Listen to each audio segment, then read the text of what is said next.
An innocent black father is sentenced to life in prison for a crime he didn't commit. His 6-year-old son watches helplessly as the courtroom doors close, stealing his father away forever. But instead of accepting the injustice, the boy makes a silent promise. He will bring his father home no matter what.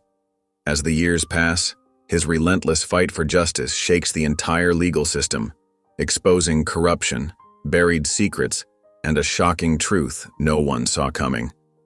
But just when it seems victory is within reach, a chilling threat arrives, one that could destroy everything. What does this young man uncover that puts his own life in danger? And will he free his father before it's too late? Before we get into the story, comment below where in the world you are watching from today, and if you like this story, don't forget to subscribe. Through the early morning sunlight streaming into the Smith family kitchen, 6-year-old Jace watched in wonder as his father created perfect circles of pancake batter on the sizzling griddle. Every Saturday morning was pancake morning, and it was Jace's favorite time of the week. "Watch this, son," Darius said with a grin, flipping a golden brown pancake high into the air.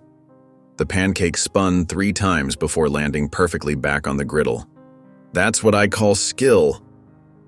Jace clapped his hands and bounced in his chair. "Do it again, Dad. Higher this time." Darius chuckled, his deep voice mixing with the soft blues tune he was humming.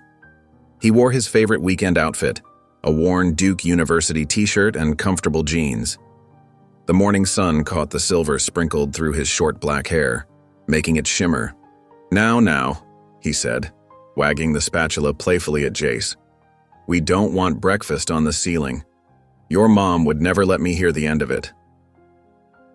From her spot at the kitchen table, Monica looked up from her coffee and newspaper, her eyes twinkling. "You got that right." She watched her 2 favorite people with a soft smile, taking in the simple joy of their Saturday routine. The kitchen was filled with warm morning light and the sweet smell of maple syrup. Steam rose from the griddle as Darius hummed "Sweet Home Chicago," his foot tapping against the worn linoleum floor. He had learned the song from his own father, and now he was passing it on to Jace. "Hey, buddy, want to help me with the next batch?" Darius asked, pulling a chair up to the counter.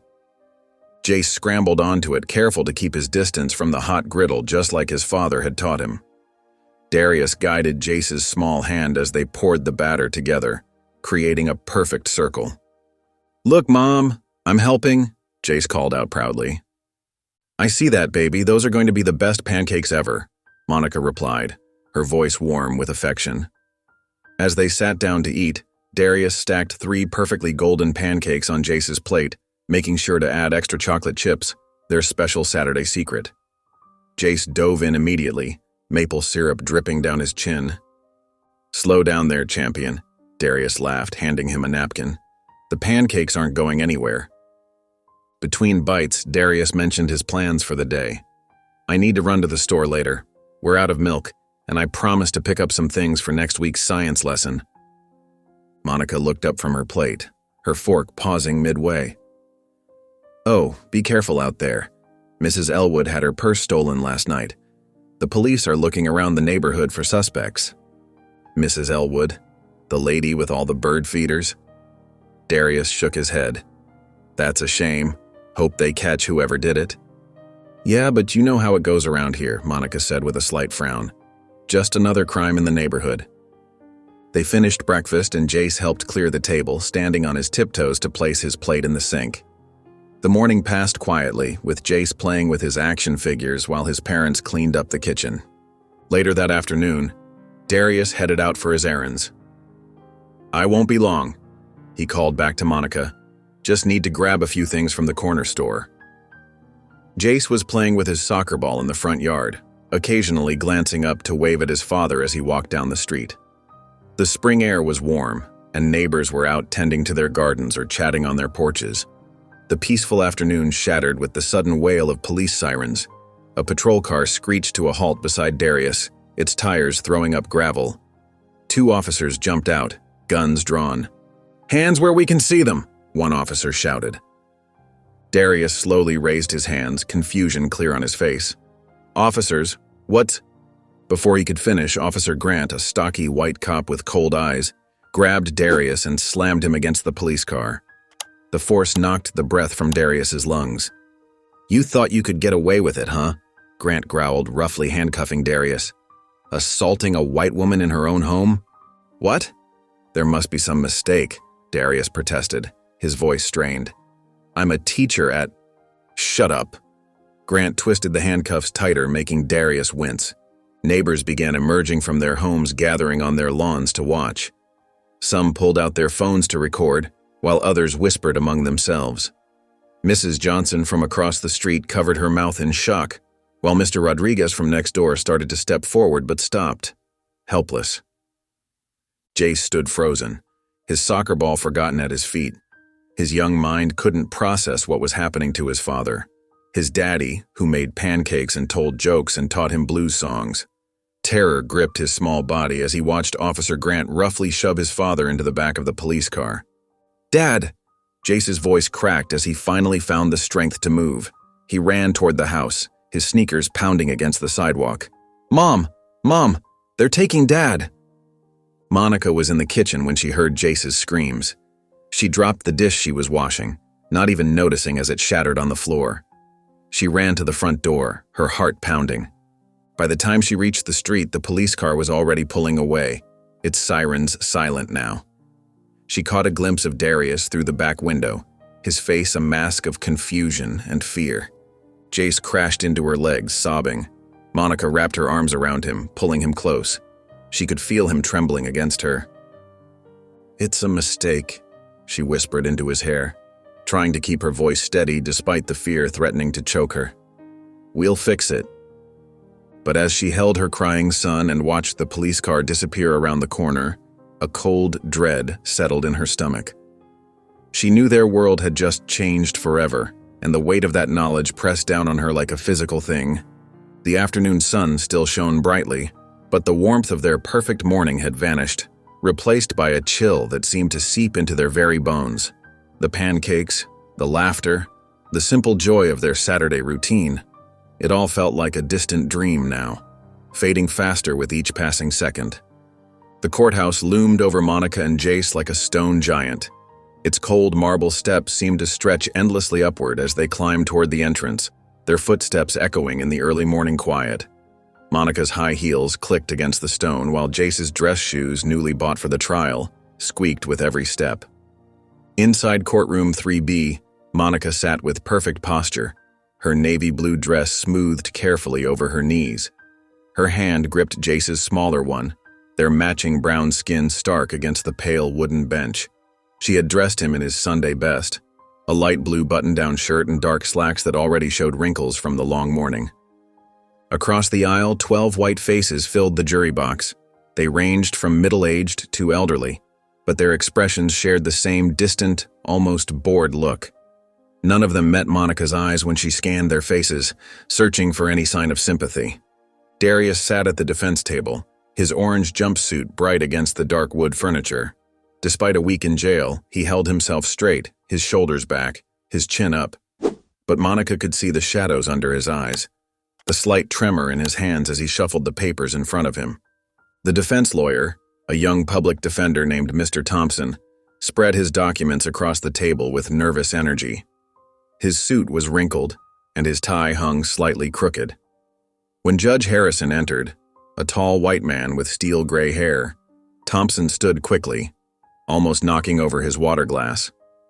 "All rise," the bailiff called out. Jace jumped at the loud voice, but Monica squeezed his hand gently.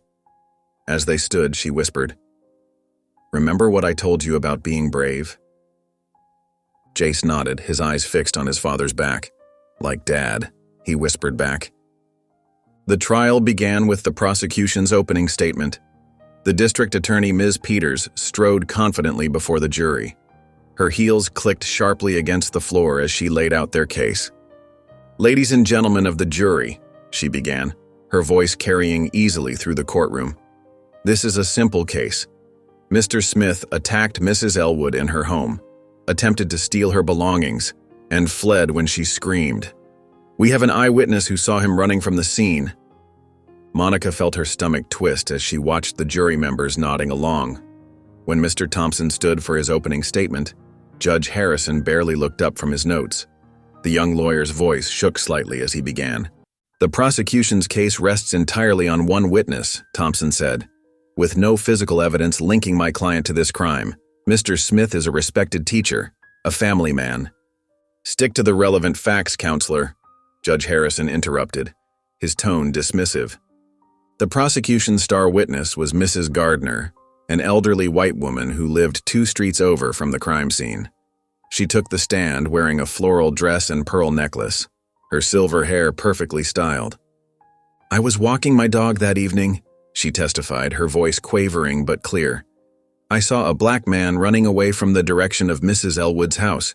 He was about the defendant's height and build." Monica's free hand clenched into a fist in her lap. Everyone in the neighborhood knew Mrs. Gardner, knew how she called the police on black children playing too close to her yard, knew how she complained about those people moving into her neighborhood. Mr. Thompson stood for cross-examination. "Mrs. Gardner, isn't it true that it was dark when you allegedly saw this person? And that you were at least 50 yards away?" "I know what I saw," Mrs. Gardner snapped.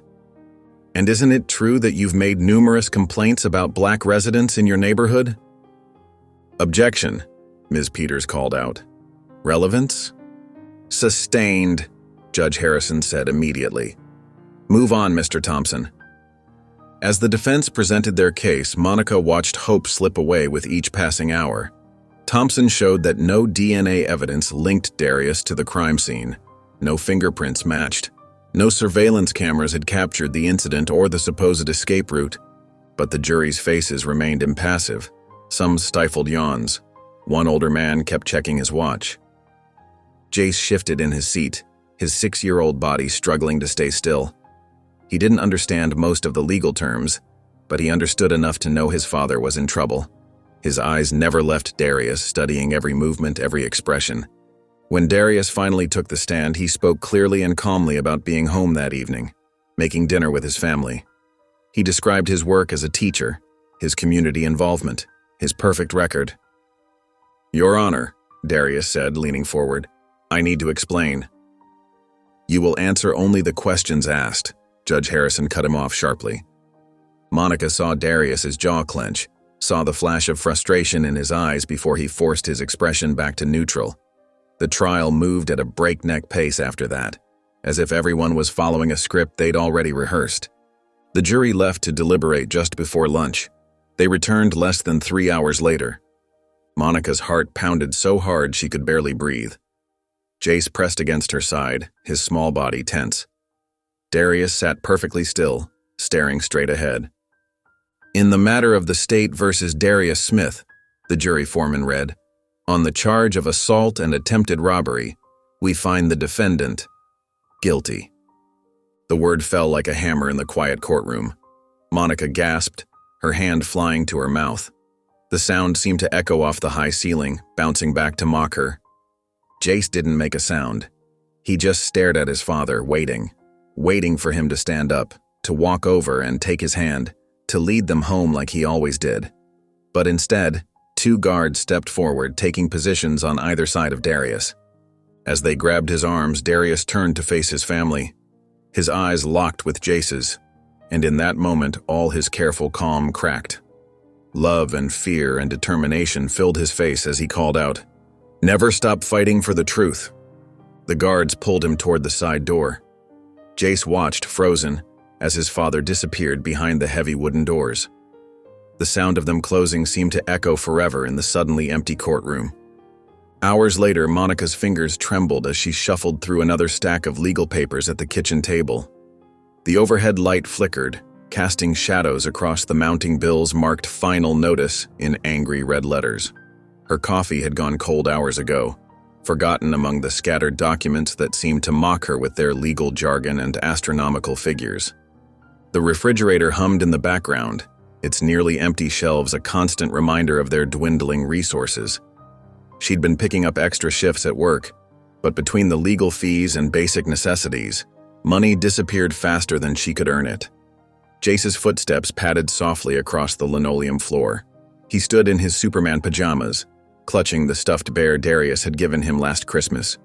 His small face held that mix of innocence and worry, that made Monica's heart ache. "When is Daddy coming home?" he asked, his voice small but hopeful. Monica stared at the papers in front of her, her vision blurring. The question she'd been dreading hung heavy in the air. She pushed back from the table and opened her arms. "Come here, baby." Jace climbed onto her lap, settling against her chest like he used to when he was smaller. Monica breathed in the sweet smell of his shampoo, gathering her strength. "We need to talk about Daddy," she began, her voice soft but steady. "And about some things you're old enough to start understanding." She explained how the justice system worked differently for Black people, especially Black men. How sometimes being innocent wasn't enough. How the color of their skin made some people see danger where there was none. "Remember when Mrs. Peterson's window got broken last month?" Monica asked. "And how the police came right away to question DeAndre and his friends, even though they were just playing basketball across the street?" Jace nodded against her shoulder. "But when Tommy and his white friends were actually throwing rocks near Mr. Johnson's car, nobody called the police at all." "That's not fair," Jace said, his small face scrunching up in confusion. "No, baby, it's not fair at all." Monica stroked his hair. "And what happened to your daddy? That's part of the same unfairness." Over the next few weeks, Jace began noticing things he'd never paid attention to before. He watched from their front window as police cars cruised slowly past groups of Black teenagers walking home from school, while white kids rode their bikes unbothered through the same streets. One evening, as they watched the local news, Jace pointed at the screen. "Mom, look." The news showed a Black man's mugshot next to a story about a robbery. Minutes later, a story about a white man arrested for assault showed him smiling in a graduation photo. "Why do they do that?" Jace asked. Monica pulled out her laptop and showed him pictures of Emmett Till, explaining in gentle terms what had happened to the young boy not so different from Jace himself. She told him about the Central Park Five, how they lost years of their lives for a crime they didn't commit. "Just like Daddy?" Jace had asked, his eyes wide with understanding. "Just like Daddy," Monica confirmed, her voice catching. The first prison visit was the hardest. The building loomed gray and imposing, surrounded by razor wire that glinted in the morning sun. Jace held tight to Monica's hand as they went through security, his eyes wide at the stern-faced guards and clanking metal doors. When they finally saw Darius through the thick glass partition, Jace pressed his small hand against it, trying to reach his father.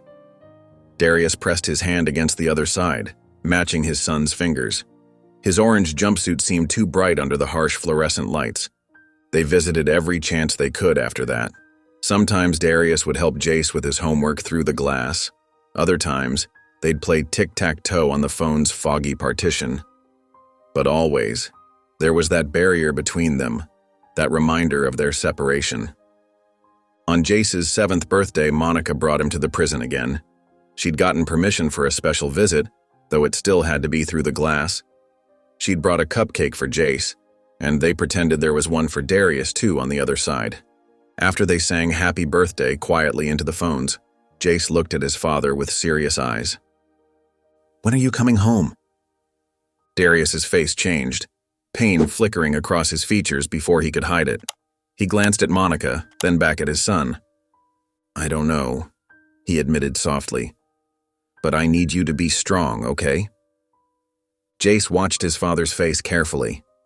Then he turned and saw his mother's expression, the way her lips trembled, the tears she was trying to hold back. In that moment, something shifted in his young mind. The hope that his father would come home soon, that this was all just temporary, began to crack. The truth settled over him like a heavy blanket. His father wasn't coming home. Not unless someone fought for him. Not unless something changed. That night, after Monica tucked him into bed, Jace sat up suddenly. "Mom?" She paused in the doorway, backlit by the hallway light. "Yes, baby." If people knew the truth, they would let Daddy go. His voice was firm, certain with the pure conviction of a child who still believed in justice. Monica walked back to his bed and sat down, the mattress dipping under her weight. She reached out and touched his cheek, her heart swelling with pride at his determination, even as it broke for his innocence. She nodded, not trusting herself to speak. knowing that the truth alone had never been enough for black men in America. Days later, Jace sat cross-legged on his bed, holding his mother's old smartphone carefully in both hands. The afternoon sun filtered through his Superman curtains, casting a warm glow across his determined face. He'd seen YouTubers before, knew how they started their videos. Taking a deep breath, he pressed the red record button. "My name is Jace," he said, his voice small but clear. "I am 7. He paused, gathering his courage. "My daddy is in jail, but he didn't do anything wrong. Please help me bring him home." His dark eyes looked directly into the camera, carrying a mixture of childhood innocence and unexpected maturity. With slightly trembling fingers, he found the upload button and pressed it, just like Monica had shown him. The video appeared on the platform with a soft ping. Jace refreshed the page every few minutes, watching the view count. 1 view, 3 views, 5 views. Hours passed, and by bedtime, the counter showed only 19 views. Most were probably from him checking repeatedly. The next day, Jace sat at the kitchen table with the phone propped against a cereal box, watching his video for the 20th time. Monica noticed him from the doorway, her heart heavy as she watched her son's unwavering focus on the screen. She'd wanted to protect him from disappointment, but seeing his dedication sparked something in her. "Hey, baby," she said, pulling up a chair beside him. "Want to make another video?" Jace's eyes lit up. "Really?" Monica nodded, already reaching for the stack of court documents she kept in a worn manila folder. "Let's show them the proof." They spent the afternoon filming.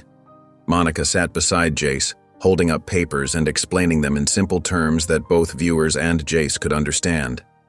Her finger traced along highlighted sections as she spoke. "See this part?" she said to the camera. "The DNA they found doesn't match my husband, not even close." She pulled out another document. "And look how fast the trial went. Most trials like this take weeks. Darius's took just 3 days.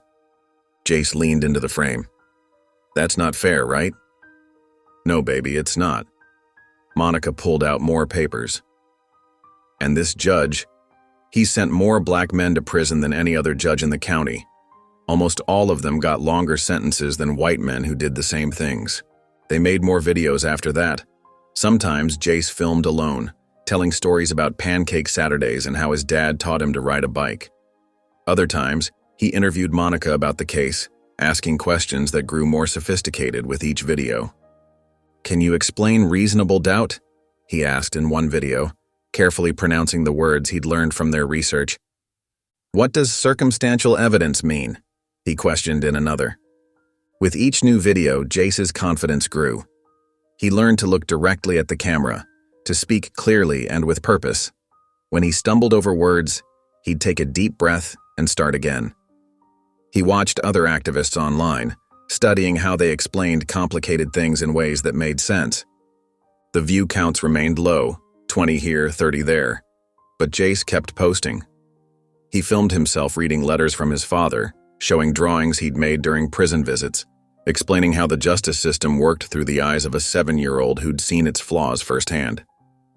"My daddy's a teacher," he said in one video, holding up a photo of Darius in his classroom. "He helps kids learn math and science. He makes learning fun. But now he can't teach anymore because somebody lied, and the people in charge believed the lie because my daddy is black." Monica watched from behind the camera, her chest tight with pride and pain. Her son was learning to be an advocate before he'd even learned multiplication tables. He was fighting battles that no child should have to fight, yet doing it with a grace that amazed her. Sometimes she would catch herself wondering where this strength came from, then realize he had inherited Darius's quiet determination and her own stubborn resilience. One evening, as the sky outside turned purple with sunset, Monica went through their bedtime routine. She helped Jace into his pajamas, made sure he brushed his teeth, and tucked him under his favorite Superman blanket. The phone sat on his nightstand, ready for tomorrow's video. Jace looked up at her as she smoothed his hair back from his forehead. His eyes held a question that made him seem older than his 7 years. "How long do you think it'll take?" he asked softly. Monica's hand paused in his hair. She looked at her son, This beautiful, brave boy who refused to give up on justice, who was learning to fight with words and truth instead of anger, who still believed that if people just knew the truth, they would help. "As long as it takes," she answered finally, continuing to brush his hair with gentle fingers. "Your daddy always said that the truth is like water. It might take time, but it always finds a way through." Jace nodded, his expression serious and determined. In his mind, he was already planning tomorrow's video, already thinking about what else he could say, what else he could show. He would never stop, not until his father came home. Even at 7, he understood that some battles were worth fighting no matter how long they took. That night, the kitchen clock ticked past 9 as Monica trudged through the front door, her waitress uniform wrinkled from a long double shift. Her feet ached, and exhaustion weighed heavy on her shoulders. But what caught her attention immediately was Jace still sitting at the kitchen table where she'd left him hours ago with his homework. His math worksheet lay untouched beside him. The problems barely started. Instead, his eyes were fixed on the phone screen, his small face illuminated by its glow in the dimly lit kitchen. Monica's heart sank as she noticed the familiar YouTube page open, showing his latest video about Darius. The view count hadn't changed since morning, still stuck at 27 views. "Baby," she said softly, setting down her purse. "It's way past your bedtime." Jace didn't look up. "Nobody's watching, Mama. Nobody cares about Daddy." Monica pulled out a chair beside him, the legs scraping against the linoleum floor. Despite her exhaustion, she wrapped an arm around his small shoulders. The phone screen showed Jace's earnest face, explaining how his father had been nowhere near Mrs. Elwood's house that night, how the witness who claimed to have seen him had already been caught lying in another case. "I did everything right," Jace whispered, his voice trembling slightly. "I showed the papers. I explained it good. Why won't they listen?" Before Monica could answer, the phone dinged with a new comment. Jace's face lit up momentarily, then fell as he read it. "Nobody cares about your criminal dad." Monica quickly took the phone, deleting the comment before Jace could dwell on it. But the damage was already done. She could see it in the way his shoulders slumped, in the defeated look that no 7-year-old should wear. The next day at school, Jace tried a different approach. During lunch, he gathered his courage and told his story to his classmates. Some of his friends listened politely as he explained about the wrong witness, the rushed trial, and the unfair judge. Tommy Martinez even asked questions, seeming genuinely interested. But then Katie Williams spoke up, her voice carrying across the lunch table. "My mom says only bad people go to jail. Maybe your dad really did it." "He didn't," Jace protested, his voice rising. "There was no proof." "My dad says you should stop lying," Marcus Cooper chimed in, not looking up from his sandwich. "He says everybody in jail says they're innocent." Jace stood up so quickly his chocolate milk spilled across the table. "I'm not lying. The judge was racist. The witness lied." "Jace Smith," Mrs. Peterson's sharp voice cut through the cafeteria. The teacher approached their table, her face stern. "That's enough disruption for today." Later that afternoon, Monica received a call at work. She had to step away from her tables to take it, listening as Mrs. Peterson suggested, gently discouraging Jace from discussing his father's case at school. "Some parents have expressed concern," the teacher explained, her voice carefully neutral. "They feel it's not appropriate conversation for young children." Monica's grip tightened on her phone. Not appropriate? My son watching his innocent father being dragged away in handcuffs wasn't appropriate either. But that happened, and now he's trying to do something about it. "Mrs. Smith, I understand this is difficult." "No, you don't understand," Monica cut in, her voice low but firm. "My son is learning to stand up for what's right. He's learning that silence helps nobody. I will not tell him to stop speaking the truth just because it makes some people uncomfortable." That evening, after picking Jace up from his aunt's house, Monica sat him down at the kitchen table. His eyes were red-rimmed, and she could tell he'd been crying earlier. "I heard about what happened at lunch," she said gently. Jace stared at his hands. "Nobody believes me. They think I'm lying about Daddy." Monica took his small hands in hers. "Baby, listen to me. The world won't just listen because you ask. You have to make them listen. How? Jace looked up at her, his eyes desperate for answers. By being stronger than their ignorance, by speaking louder than their hate, by never stopping even when it's hard. She squeezed his hands. Especially when it's hard. Jace was quiet for a long moment, processing her words. Then he reached for the phone. I want to make another video. Monica watched as he set up the phone against the cereal box, his movements more purposeful than before. When he pressed record, his voice was different, stronger, more determined. My name is Jace Smith, he began, sitting straighter than he had in previous videos. People say my dad belongs in prison, but if they knew the truth, they wouldn't say that. He held up the court documents, pointing to specific sections just like Monica had shown him. His voice didn't waver as he explained the problems with the case, the missing evidence, the rushed trial. There was a new intensity in his eyes as he spoke directly to the camera. If they won't listen, he declared, his young face set with determination, I'll make them. Monica stood in the doorway watching her son. She saw how his innocent features had hardened slightly, how his eyes held knowledge no child his age should have to carry. His childhood was slipping away, replaced by an understanding of injustice and the weight of a fight that should never have been his to bear. As Jace pressed the upload button, Monica felt pride and heartache war in her chest. Her baby was learning to be a warrior when he should have been learning to play. He was developing the strength of an activist when he should have been enjoying the carefree days of childhood. 3 months crawled by, each day a mirror of the last, until one ordinary Tuesday afternoon changed everything. Jace sat cross-legged on the living room floor, homework spread around him, when his phone buzzed.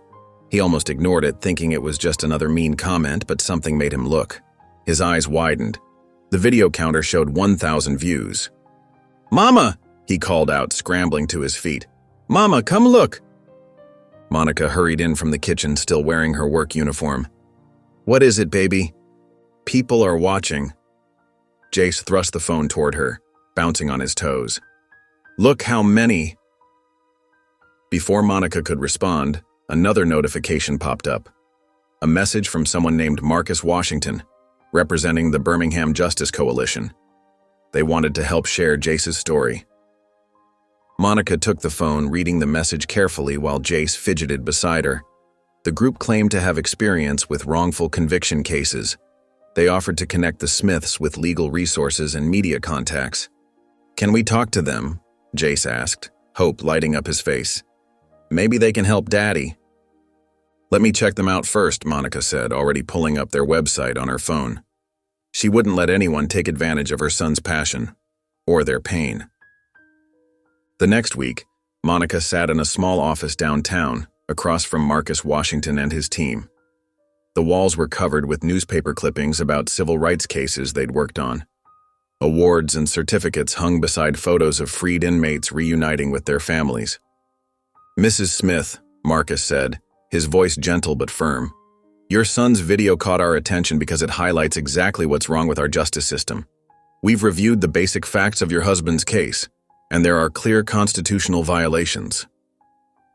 He introduced her to Sarah Chen, a civil rights attorney who specialized in wrongful convictions. Sarah spread out copies of Darius's case files across the conference table. The rush to judgment, the all-white jury, the judge's history of racial bias. These aren't just unfair, they're illegal, Sarah explained, pointing to specific documents. And that's just what we can see from the public record. For the first time since Darius's arrest, Monica felt something solid to hold on to. These people spoke her language, not just about justice, but about action. When she brought the information home to Jace, he dove into it with surprising intensity.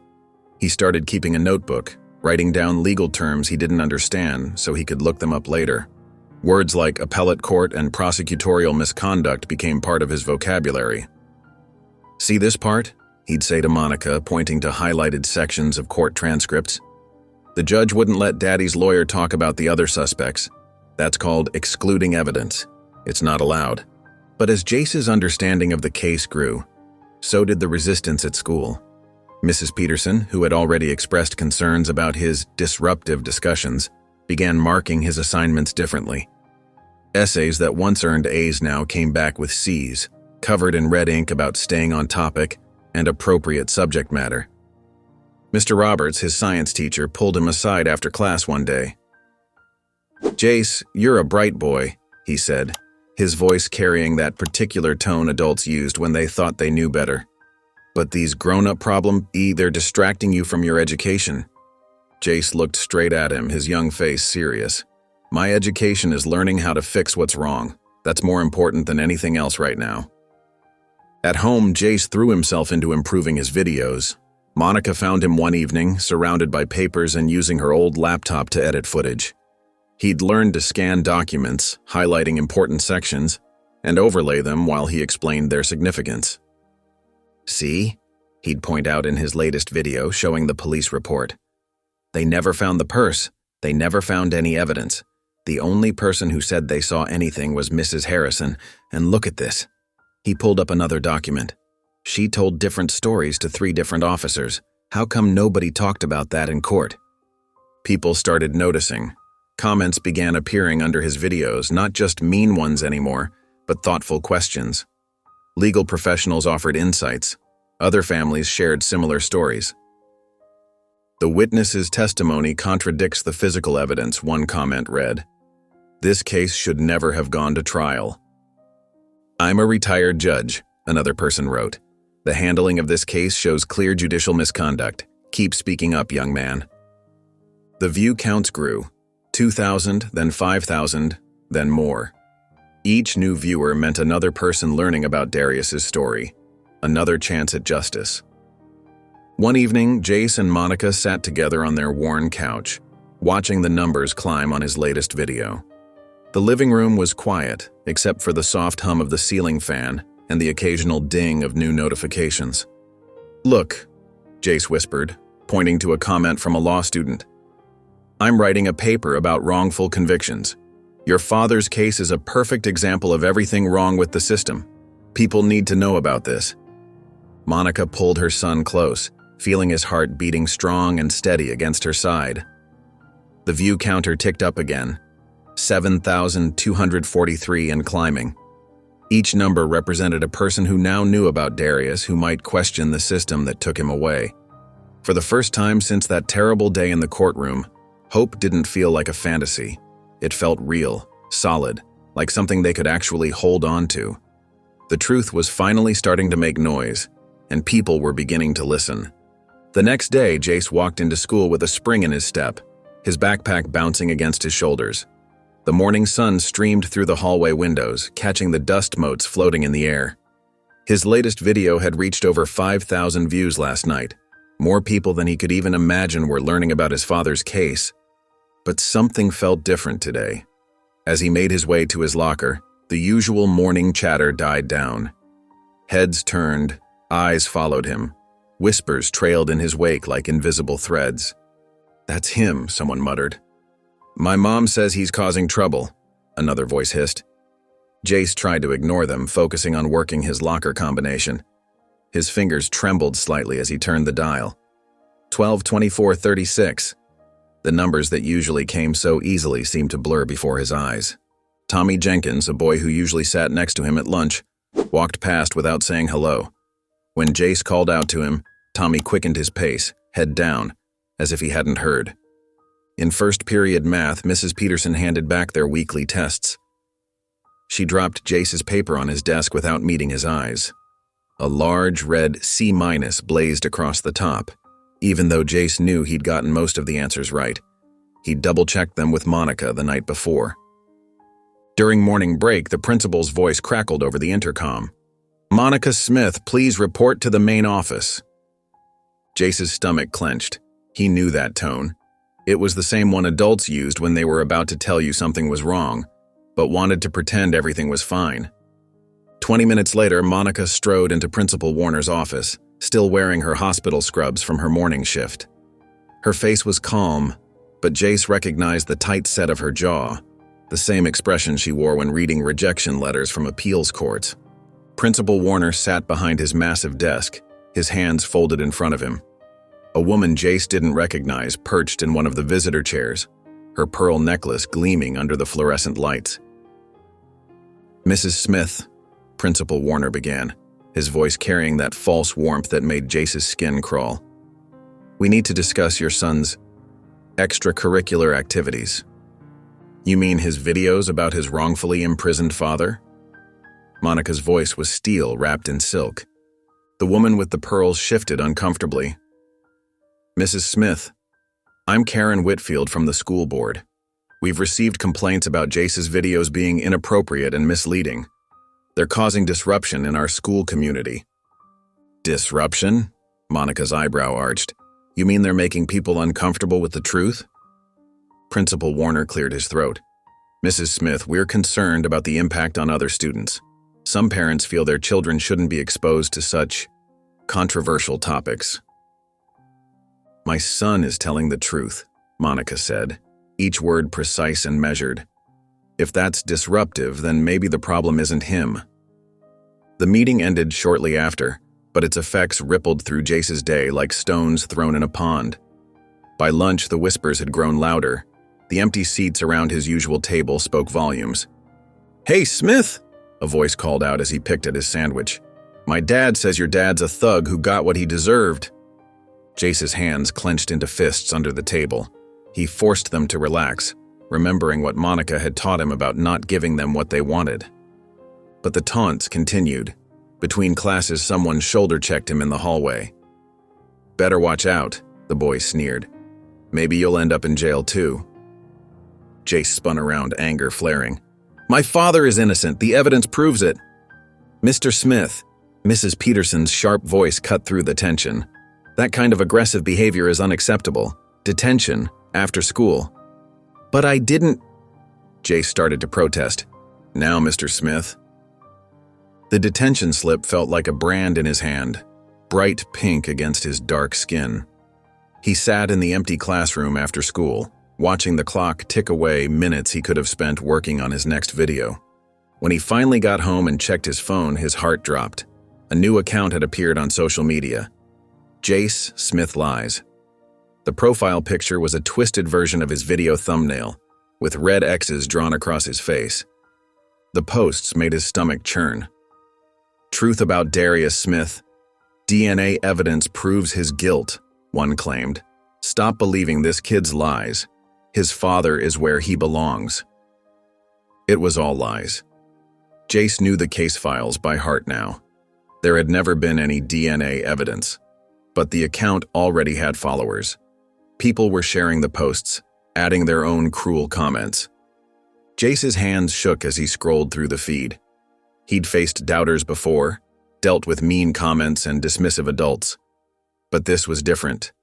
This was organized, deliberate. Someone was actively working to undermine everything he'd built. The bedroom walls seemed to close in around him as he sat on his bed, staring at his phone. The screen's blue light cast shadows across his face, making him look older than his years. Outside his window, the streetlights flickered on, marking another day's end. For the first time since he'd started his campaign for justice, Jace felt truly powerless. It wasn't just about making people listen anymore. Now he had to fight against deliberate lies, against people who wanted to bury the truth under layers of false information. His phone buzzed with another notification from the fake account. Another lie, another attack, another obstacle between him and his father's freedom. Jace sat alone in the growing darkness, his usual determination replaced by a heavy weight in his chest. The phone felt like a brick in his hands, no longer a tool for truth, but a window into how cruel people could be when they wanted to silence someone. Years pass as one day Monica bursts into Jace's room early Saturday morning, her hospital scrub still on from her night shift. Her eyes sparkled with an excitement he hadn't seen in weeks. She clutched her phone, practically bouncing on her toes. "Jace, wake up, baby, look at this." Jace rubbed his eyes, still groggy from sleep. The sun was barely peeking through his curtains, casting a soft, golden glow across his bedroom walls, covered in legal documents and printed screenshots from his videos. Monica sat on the edge of his bed, holding out her phone. On the screen was an article from Justice Watch Weekly, a small but respected news website known for covering wrongful convictions. The headline read, "8-year-old boy's fight for father's freedom reveals troubling pattern of injustice." They wrote about Dad? Jace grabbed the phone, suddenly wide awake. His eyes scanned the article eagerly. The journalist had done their homework. They detailed everything. How Darius had been convicted with no physical evidence, the rushed trial with an all-white jury, and the DNA that was never properly tested. They even mentioned the judge's history of harsher sentences for black defendants. "Look," Monica pointed to a paragraph near the bottom. "They're asking why the original evidence wasn't tested properly. They're asking the right questions, Jace." As they read together, Jace's phone started buzzing with notifications. The article was being shared across social media. People were commenting, expressing outrage at the injustice. Some were even tagging larger news organizations demanding they cover the story. By Monday morning, 3 civil rights organizations had reached out. A defense lawyer named Sarah emailed Monica, offering to review Darius's case pro bono. "Your son's advocacy has brought attention to a case that deserves a second look," she wrote. But with increased attention came increased resistance. In social studies class, Jace raised his hand to connect their discussion about the justice system to his father's case. Before he could finish his point, Mr. Harrison cut him off. "That's enough, Jace. We're not discussing personal matters in class anymore. But it's relevant to—" "I said that's enough." Mr. Harrison's voice was firm. "See me after class." After the bell rang, Mr. Harrison explained that the administration had decided discussions about Darius's case were too controversial for the classroom. "You need to focus on your studies, not other things." During lunch, Jace overheard 2 teachers talking in the hallway. "Did you see that article about the Smith boy?" "Yes, and I heard the superintendent is not happy about all this attention." At home that evening, Monica received a call from the hospital where she worked as a nurse. Her supervisor, usually friendly, spoke in careful, measured tones. "Monica, some board members have expressed concerns about the attention your family's situation is bringing to the hospital." "My family's situation?" Monica's voice was ice cold. "Just be careful. We value you here, but you understand how these things can look." Monica hung up without responding. She stood in the kitchen, gripping the counter until her knuckles turned white. Jace watched from the doorway, feeling the weight of what his mother risked every day for their fight. But the worst blow came Wednesday afternoon. Jace tried to log into his YouTube account to check comments on his latest video. Instead of his dashboard, he found a red banner across the screen. "Account temporarily suspended due to multiple community guideline violations." His heart pounded as he read the notification. His videos had been mass reported for harassment and bullying. Someone had organized a campaign to shut him down. Monica found him staring at the screen, his face a mask of disbelief and anger. "They can't do this," he whispered. "All I did was tell the truth." She sat beside him, pulling him close. "Someone powerful is getting nervous, baby.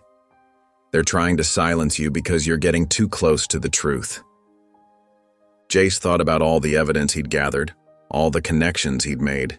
He thought about the article, the lawyers reaching out, the growing support. Then he thought about his father, sitting in a prison cell for a crime he didn't commit. That night in his darkened room, Jace set up his phone on its makeshift stand, a stack of books on his desk. He'd found another platform, one that promised better protection against false reports. His hands were steady as he pressed record. The determination in his young face was clear in the soft lamplight. Gone was the uncertain child from his first videos. In his place sat someone who had learned too early how the world really worked, and had decided to fight back anyway. "They tried to shut me down," he began, his voice strong and clear. "They reported my videos, got my account suspended. They thought that would stop me." He leaned forward slightly, his eyes intense. "But you know what that means? It means we're getting close to the truth. It means they're scared of what we're finding." He held up printouts of the Justice Watch article, the emails from lawyers, the growing support on social media. "They can try to silence me, but they can't silence the truth, and I'm not stopping until my father comes home." His finger hovered over the upload button for just a moment before pressing down firmly. The video began processing, A new beginning on a new platform. They could shut down his account, but they couldn't shut down his voice. The progress bar slowly filled as the video uploaded, casting a blue glow across Jace's determined face. Each percentage point that ticked up was another step toward justice, another crack in the wall of silence they tried to build around his father's case. Next day, the morning sun had barely risen when Jace's eyes snapped open. He reached for his phone, muscle memory taking him straight to YouTube. The red suspension banner still blazed across his screen, a digital wall between him and his mission. But instead of letting despair sink in, he felt something else stirring in his chest. Determination. His fingers moved quickly across the phone screen, opening other social media apps. On each platform, he typed the same message. "They shut me down, but I won't stop. If they thought I was loud before, they haven't seen anything yet." Monica found him cross-legged on his bed, surrounded by notebooks filled with case details and legal terms he'd been studying. "Baby, what are you doing up so early?" "They can't silence us, Mom," Jace said, not looking up from his phone. "People need to know what they did." She sat beside him, the bed creaking slightly under their combined weight. "Let me see." As they scrolled through his phone together, something unexpected was happening. His post was being shared, not just by a few people, but by hundreds, then thousands. "Look at this," Jace pointed to a comment from a civil rights activist with over 100,000 followers. "This is what systemic racism looks like. They're trying to silence an 8-year-old fighting for his father. RT to show them we won't let that happen." Monica's expression shifted between pride and concern. She pulled Jace close, her voice soft but serious. "Baby, I need you to understand something. Fighting for justice doesn't just bring supporters, it brings enemies. These people don't play fair.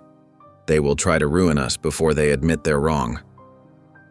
Jace looked up at his mother, seeing the worry lines around her eyes. "I know, Mom, but we can't stop now." Throughout the morning, more activists began reaching out. Some offered to connect them with journalists who might be interested in the story. Others started digging into the original case files, finding inconsistencies that hadn't been noticed before. Around noon, an email arrived that made Monica gasp. "Jace, come here." The email was from Marissa DeWitt, one of the most respected Black defense attorneys in the state. She had a reputation for taking on impossible cases and winning them. "Dear Mrs. Smith and Jace," Monica read aloud, "I've been following your son's advocacy for his father's case with great interest. The irregularities in Mr. Smith's trial are deeply concerning. I would like to review the case files personally pro bono. What happened to your family represents a pattern I've seen too often in our justice system. Perhaps it's time we change that pattern. Please call my office at your earliest convenience." Jace's hands trembled as he reread the email. "Mom, does this mean—" "It means we might have a real chance, baby." Monica's voice cracked slightly. "A lawyer like Marissa DeWitt doesn't take cases unless she sees something worth fighting for." At school that afternoon, Jace tried to focus on his classes, but his mind kept drifting to the email. During history class, he barely noticed when Mr. Thompson, his teacher, called his name. "Jace, could you stay after class for a moment?" When the other students filed out, Mr. Thompson closed the classroom door. He glanced into the hallway before turning to Jace, his voice barely above a whisper. "I can't say this out loud, but keep going. You're making people nervous. That means you're onto something." Jace blinked in surprise. Mr. Thompson had never mentioned his father's case before. "My brother was wrongfully convicted," the teacher continued. "Spent 3 years inside before new evidence cleared him. What you're doing, it matters. Don't let them silence you." That evening, Jace and Monica sat in their living room, the TV news playing quietly in the background. They were reviewing papers from Marissa DeWitt's office when the news anchor's words made them both freeze. In local news, questions are being raised about the conviction of Darius Smith, a former teacher sentenced to 12 years for assault and attempted robbery. Social media activism led by Smith's young son has brought attention to possible irregularities in the trial. Jace's fists clenched as he watched his father's old teaching photo appear on the screen. They were finally being heard. The wall of silence was cracking. Monica wrapped her arm around his shoulders, pulling him close. Neither of them spoke as they watched the news segment. They didn't need to. The significance of this moment hung in the air between them. Their fight was no longer confined to social media posts and viral videos. It was no longer just their truth against a system of lies. For the first time since Darius was taken away, his story was being told on mainstream news. The anchor's voice continued, "The case has drawn attention from civil rights activists and legal experts who point to several concerning aspects of the trial." Jace watched intently as clips from his videos played on the screen, interspersed with interviews from legal experts discussing the flaws in his father's case. His young voice, speaking truth to power, echoed through their living room.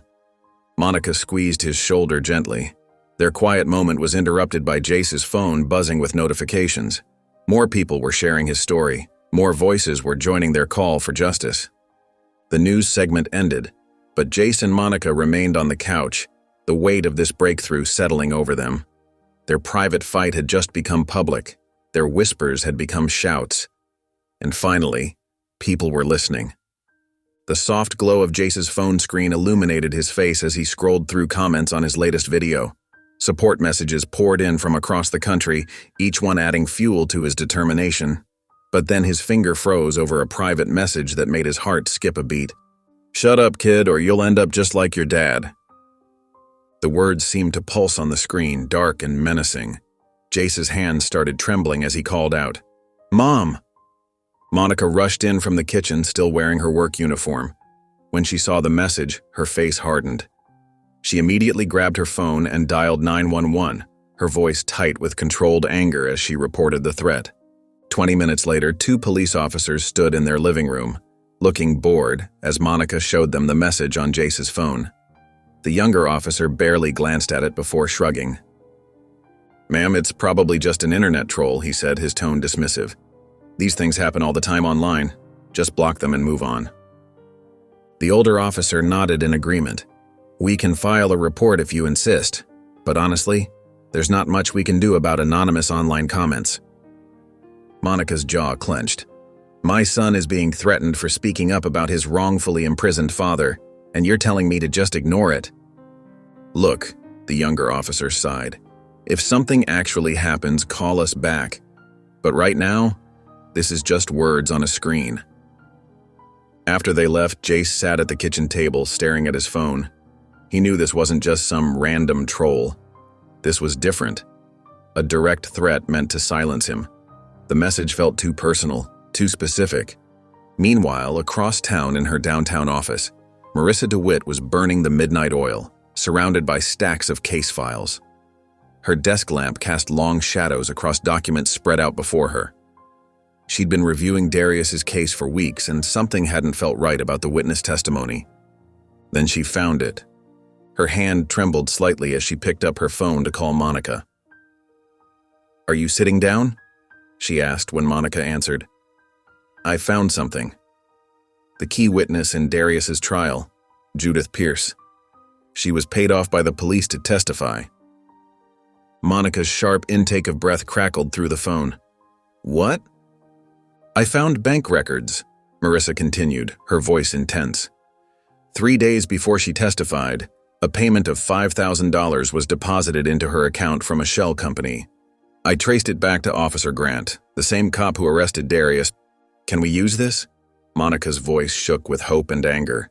"If we can find her," Marissa replied. "She moved out of state years ago. But if we can track her down and get her to admit the truth, we could have grounds to reopen the case." As days passed, Jace's online support continued to grow. People began sharing his story more widely, and a legal defense fund set up by Marissa's office started receiving donations. Civil rights leaders picked up the story, pushing it into mainstream media outlets. Free Darius Smith started trending on Twitter. But with increased visibility came escalating threats. One night, as Jace was finishing his homework, a loud crash shattered the quiet of their apartment. Monica screamed from the living room. Jace ran in to find glass scattered across the floor and a brick lying among the shards. Tied to it was a note. "Stop digging." Monica didn't hesitate. She grabbed Jace's arm and pulled him away from the window. "Pack a bag," she ordered, her voice steady despite the fear in her eyes. "Only what you need. We're leaving. Now." Within 30 minutes, they were in Monica's car, driving through the dark streets toward her brother's house. Jace watched their neighborhood disappear in the rearview mirror, clutching his backpack filled with his phone, charger, and case files. His uncle Marcus welcomed them without questions, showing them to the spare bedroom they'd be sharing. Monica made calls to the police, who again seemed uninterested, to Marissa, who promised to expedite the search for Judith Pierce, and to her work, explaining she needed a few days off. That night, lying on an unfamiliar bed in his uncle's house, Jace stared at the ceiling fan spinning slowly above him. The events of the day felt surreal, like a movie he was watching rather than his actual life. For the first time since he started his campaign for justice, real fear crept into his heart. "What if they actually kill me?" he whispered into the darkness. The thought hung heavy in the quiet room. He could hear his mother's soft breathing from the other bed, though he knew she wasn't really asleep. The threat felt real now, solid and dangerous, not just words on a screen. But then, cutting through his fear like a beam of light, he remembered his father's last words before being led away from the courtroom. "Never stop fighting for the truth." Jace rolled onto his side, looking out the window at the streetlights below. His father had lost 12 years of his life because people chose to believe lies, because corrupt cops could pay witnesses to say whatever they wanted, because an all-white jury couldn't see past their prejudices to recognize the truth. The fear was still there, but something else was growing stronger: resolve. They could throw bricks, send threats, force him from his home, but they couldn't stop the truth. And as long as Jace could speak, he would keep telling it. The morning sun streamed through the cafe's windows as Jace fidgeted with his phone, waiting.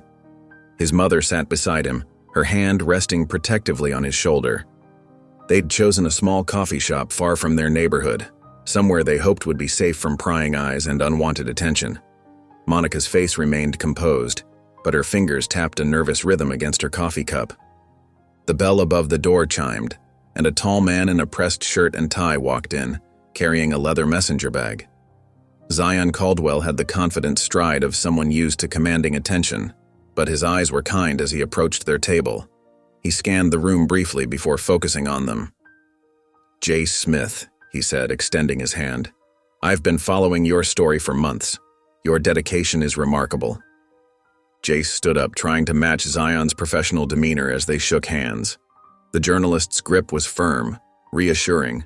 Jace felt a flutter of hope in his chest for the first time in weeks. "Your story is about to change everything," Zion said, sliding into the seat across from them. His voice was low but intense. Monica leaned forward, her protective instincts visible in every tense line of her body. "What do you mean?" "We've heard promises before." Zion pulled out his laptop, opening it to reveal a draft article. "I've spent weeks investigating your father's case. What I found..." He shook his head, his expression grim. "It's worse than anyone imagined. The corruption goes deeper than we thought." 3 days later, the article hit the internet. Justice denied.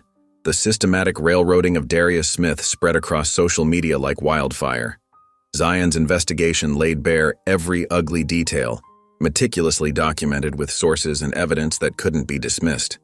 The trial transcript showed the judge rushing through jury selection, dismissing qualified black jurors for trivial reasons while accepting white jurors with similar backgrounds. The DNA evidence that could have cleared Darius was never tested, despite multiple requests from his overworked public defender. Most damning of all, Zion had uncovered social media posts from the jury foreman calling black defendants thugs who deserve what they get just weeks before being selected for the jury. Within hours, Free Darius Smith was trending nationwide. Celebrities began sharing the story, their millions of followers amplifying the call for justice.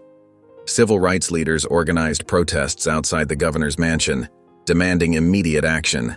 News anchors who had never mentioned Darius's name were now debating his case on primetime television. Jace watched it all unfold from his uncle's house, still too unsafe to return home after the threats. His phone buzzed constantly with notifications, messages of support. and interview requests. His hands trembled as he scrolled through the outpouring of solidarity. But one message stood out, a text from an unknown number. "They buried evidence. If you want proof, look into Officer Grant. He's done this before." Jace showed the message to Zion during their next meeting. The journalist's eyes narrowed as he read it, his expression shifting from curiosity to determination. "Officer Grant," Zion muttered, typing rapidly on his laptop. "He's still on the force. Got promoted twice since your father's arrest. Decorated officer, according to his department profile." "Can we look into him?" Jace asked, leaning forward, his heart racing with possibility. Zion nodded slowly.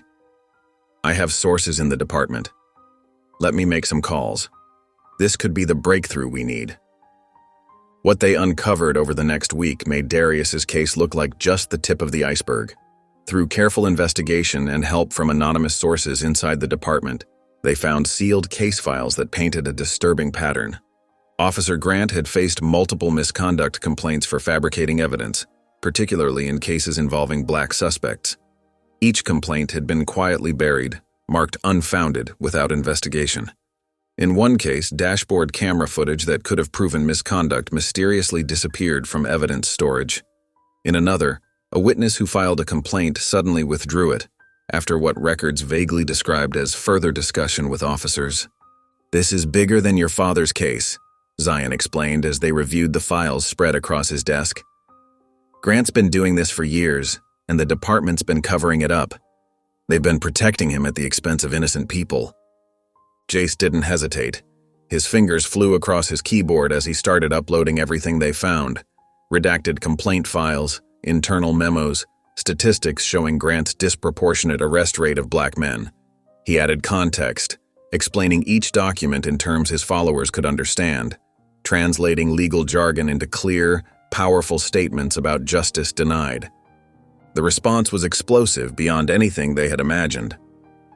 Arrest Officer Grant started trending alongside Thasar-free Darius Smith. News vans parked outside the police station, reporters shouting questions at officers entering and leaving the building. Protesters carried signs with Grant's face and the word corrupt in bold letters. Some carried photos of Darius and other men whose lives had been upended by Grant's actions. The police department's public relations team scrambled to respond, issuing a carefully worded statement. "We take these allegations seriously and will conduct a thorough review of the cases in question. The department remains committed to fair and impartial justice." But the public wasn't buying it. More people came forward with stories about Grant. Other officers, speaking anonymously, confirmed the pattern of misconduct. The wall of silence was cracking, brick by brick, as the pressure mounted. In a quiet corner of Zion's office, Jace sat with the journalist, watching the story spiral across every major news network. Protest footage played on one screen while social media reactions scrolled on another. The governor's office had just announced they would review Darius's case as a matter of urgent priority. Zion turned to Jace, his expression both proud and amazed. "You just shook the whole system. This is how change happens. One brave voice that refuses to be silenced." Meanwhile, the governor's office buzzed with activity as Robert Hensley stood before a wall of cameras and microphones. His silver hair caught the bright lights, his expression stern and unyielding. Behind him, the state flag hung perfectly still, a calculated backdrop for what would become a defining moment. "While we understand the public's concern," Hensley began, his voice carrying the practiced authority of a career politician, "the justice system has already ruled. We will not be bullied into reversing legal decisions." In their living room, Jace and Monica sat frozen before the television. Monica's hand covered her mouth, stifling a sob as the governor continued his prepared statement about maintaining the integrity of our legal system and not setting dangerous precedents. Jace's phone exploded with notifications. Social media erupted in outrage. The hashtags dire "shame on Hensley" and "justice for Darius" shot to the top of trending lists. But none of it mattered. The one person who could help his father had just slammed the door in their faces. Within hours, the streets around the state capitol filled with protesters. Their chants echoed off building walls: "Free Darius Smith" and "No justice, no peace." Signs bobbed above the crowd, DNA doesn't lie, but Hensley does, and 12 years of innocent life stolen. A group of civil rights leaders marched up the Capitol steps carrying boxes containing over 500,000 signatures demanding Darius's release. Security guards blocked their path, forcing them to leave the petitions on the steps. Back home, Monica paced their small living room, her composure finally cracking after years of staying strong. "I really thought," she choked out, tears streaming down her face. "I really believed this time would be different." She collapsed onto the couch, her shoulders shaking with sobs that seemed to come from somewhere deep and broken. Jace moved to comfort his mother, but found himself frozen, overwhelmed by a feeling of helplessness he hadn't experienced since he was 7 years old, watching his father being led away in handcuffs. All their work, all the evidence, all the public support, and still the system refused to acknowledge its mistakes. His phone rang, Zion calling. Jace stepped into the kitchen to answer it, leaving his mother to her grief. "We need to regroup," Zion said, his voice tight with controlled anger. "They won't move unless they're forced. We need something bigger." "Bigger than 500,000 signatures?" Jace asked, his voice bitter. "Bigger than proof of police corruption?" "Yes," Zion replied firmly. "They're betting on this dying down, on people moving on to the next outrage. We can't let that happen. We need Dash." A knock at the door interrupted their conversation. Monica quickly wiped her eyes and went to answer it. It was their mail carrier, holding a stack of letters. "Special delivery," she said, handing over the bundle. "Some of these looked important, so I wanted to make sure you got them right away." Monica thanked her and brought the mail to the kitchen table. Most were the usual: bills, junk mail, and letters of support from strangers who'd heard about their case. But one envelope stood out. It was plain white with no return address and Jace's name written in careful handwriting. "I'll call you back," Jace told Zion, ending the call as he picked up the mysterious envelope. The paper inside was expensive, the kind used for formal letters. The handwriting was neat and deliberate, as if each word had been carefully considered. "I know who really did it. I have proof. I've been too scared to come forward. But now I see you won't stop. Meet me at 10 p.m., alone." Below was an address, an old diner on the outskirts of town. Jace's hands trembled as he read the words again. His heart pounded so loud he could hear it in his ears. Who would know the truth after all these years? Who had been carrying this secret while his father sat in prison? And why come forward now? He showed the letter to Monica, watching as her expression shifted from curiosity to concern to fear. "No," she said immediately, shaking her head. "Absolutely not. It could be a trap.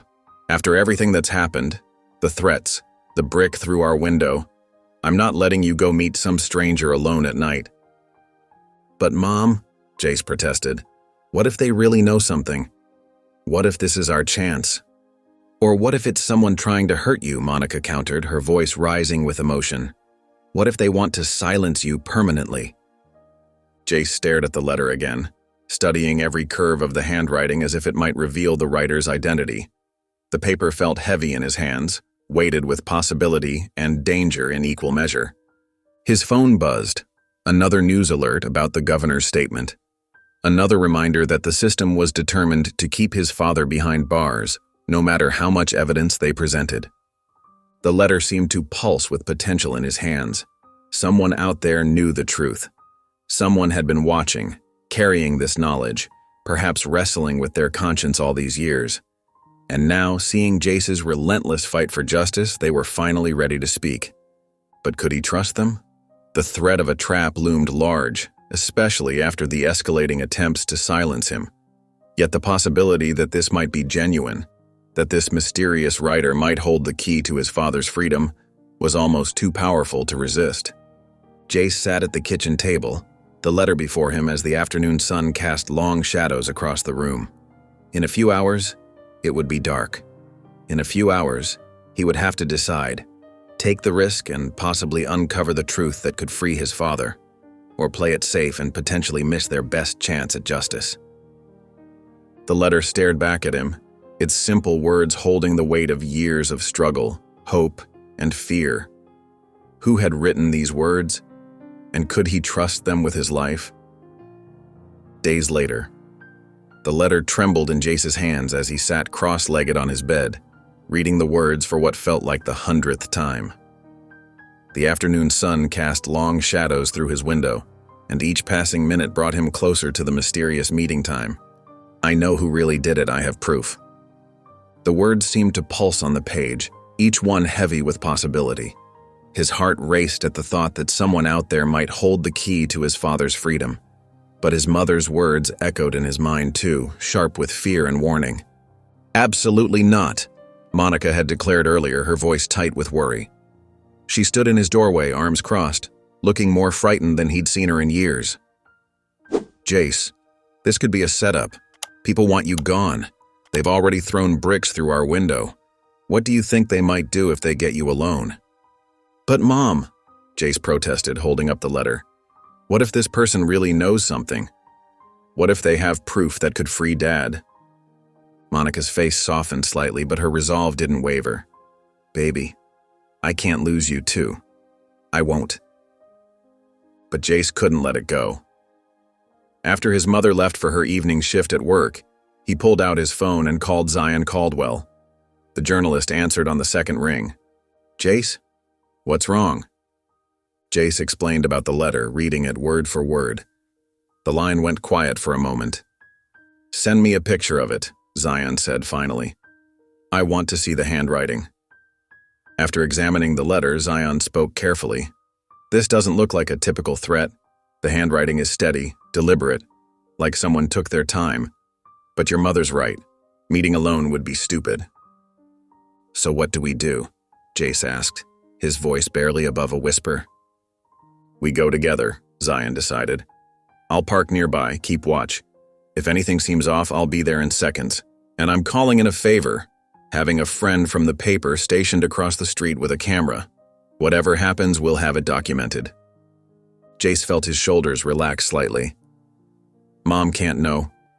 Agreed. But Jace? Zion's voice grew serious. If anything feels wrong, anything at all, you get out of there. No evidence is worth your life.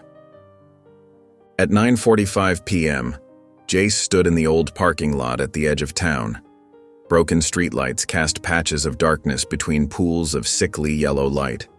The cracked asphalt stretched out before him, empty except for scattered weeds pushing through the cracks. In the distance, he could make out Zion's car, parked casually near a closed convenience store. His phone buzzed, a text from Zion. Cameras in position. You're covered. The minutes crawled by. Jace's palms grew sweaty. Every sound made him jump. A distant car horn, the rustle of paper blown by the wind, the hum of the one working streetlight above him. At exactly 10 p.m., footsteps scraped against the asphalt. Jace spun around to see a figure emerging from the shadows. His heart hammered against his ribs as an elderly white man stepped into the light. The man looked frail, his shoulders hunched beneath a worn jacket. His face was deeply lined, his hair thin and white. He moved slowly, deliberately, like someone carrying a heavy weight. You're Jace Smith, the man said. It wasn't a question. His voice was rough, tired. I'm Paul Whitmore. I used to be a police officer. Jace felt his body tense. You were there? When they arrested my father? Whitmore nodded, his eyes fixed on the ground. I was, and I've lived with that shame every day since. He reached into his jacket and Jace took an instinctive step back, but Whitmore only pulled out a small USB drive. The real culprit, Whitmore said, his voice shaking slightly, was Judge Harrison's son, Timothy. He had a history of violence, but his daddy always covered it up. That night he attacked Mrs. Elwood, stole her purse, but when she reported it, the judge made some calls. Next thing we knew, orders came down. Find someone else to pin it on. Jace felt sick. And you chose my father? He was in the wrong place at the wrong time, Whitmore admitted, his voice heavy with regret. Perfect scapegoat, a black man walking alone at night. The DA, the judge, half the department, they all played their part. Made sure the jury was stacked, evidence disappeared, witnesses were paid off. He held out the USB drive. It's all here, sealed case files, audio recordings of officers discussing the setup, proof of payments to witnesses. I kept it all these years, telling myself I'd come forward someday, but I was a coward. Jace took the drive with trembling fingers. Why now? Whitmore finally looked up, meeting Jace's eyes. Because I watched you fight, watched you refuse to give up, even when they threatened you. You showed more courage at your age than I have in my whole life. I should have done this years ago, but at least I can do it now. A car engine roared in the distance. Whitmore's head snapped up, sudden fear crossing his face. Go, he said urgently. Don't let anyone know you have this until you've made copies. And Jace. His voice cracked slightly. I'm sorry.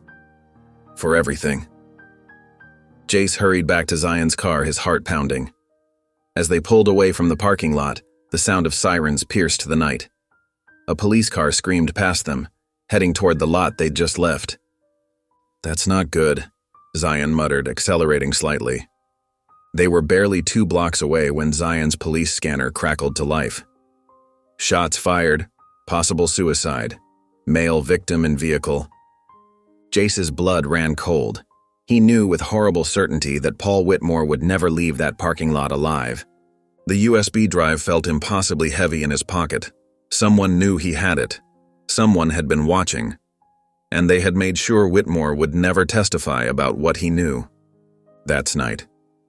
The kitchen light cast a harsh glow over the small USB drive sitting in the center of the table. Jace, Monica, and Zion stared at it like it might explode at any moment. The events of the night hung heavy in the air.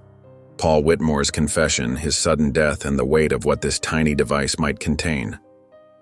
Monica's hands trembled as she reached for her coffee mug. We need to go to the police, she said, her voice tight with fear. This is evidence of a crime. They have to investigate. Zion shook his head firmly.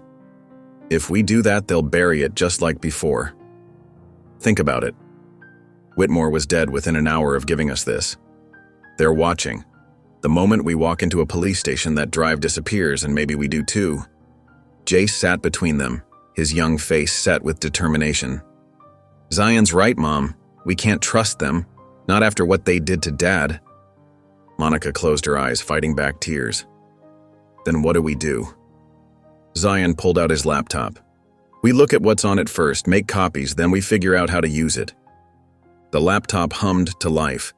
Jace's heart pounded as Zion inserted the drive. Folders appeared on the screen, dozens of them, labeled with dates and case numbers. Here, Zion said, clicking on a file. This is the original case report. They leaned forward, reading. The document was filled with highlighted sections showing where evidence had been deliberately hidden or altered, DNA results that never made it to court, witness statements that contradicted the official narrative, notes about pressure from above to close the case quickly. Look at this, Jace pointed to a section. His voice shook with anger as he read aloud. Suspect matches general description. Good candidate for quick resolution. Monica's hand flew to her mouth. They weren't even trying to find the real criminal. They just wanted someone to blame. Zion opened another file, an audio recording.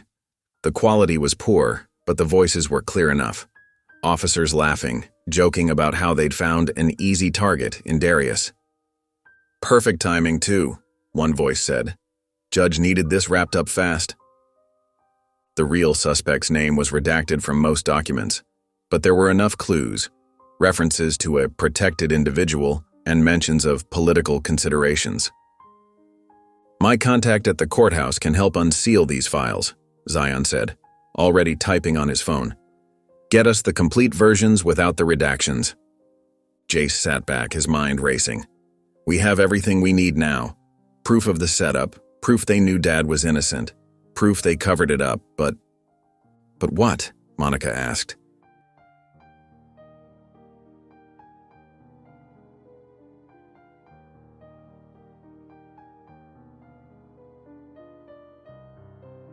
But if we just release it, they'll shut us down too fast. Remember what happened to my videos? We need something bigger, something they can't stop. Zion nodded slowly. You're right. We need national attention. Make it too big for them to bury. As if on cue, Zion's phone buzzed. He looked at the screen, his eyes widening slightly. Speaking of national attention, Channel 7 News just reached out. They want to interview you, Jace, about your fight for your father's freedom. Monica straightened up. That's perfect timing. Too perfect, Zion muttered. He started typing rapidly on his laptop.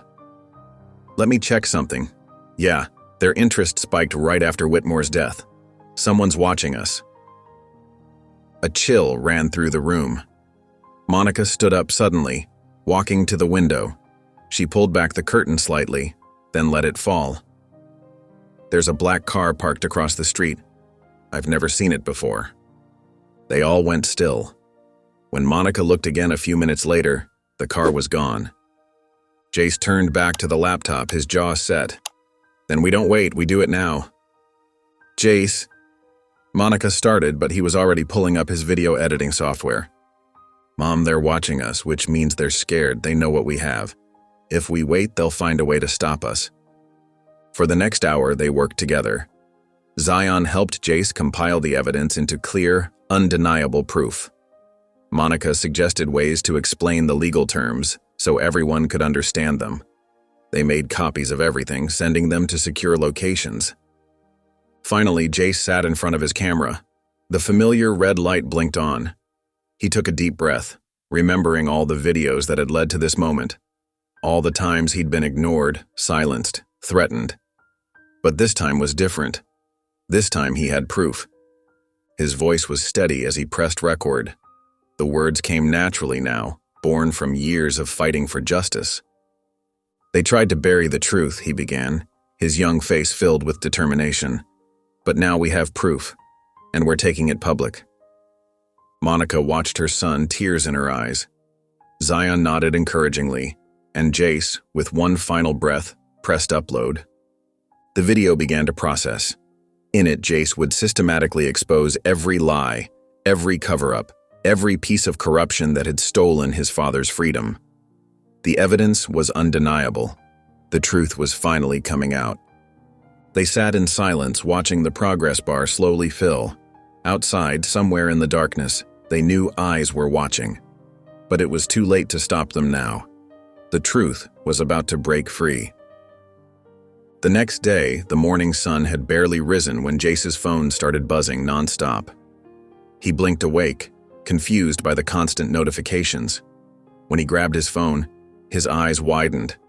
Hundreds of missed calls, thousands of messages, and notifications from every social media platform he used. His video had gone viral overnight. "Mom!" he called out, his voice cracking with excitement. "Mom, come look!" Monica rushed in, still wearing her nightgown. She'd been up most of the night, too worried to sleep. "What is it? What's wrong?" "Look."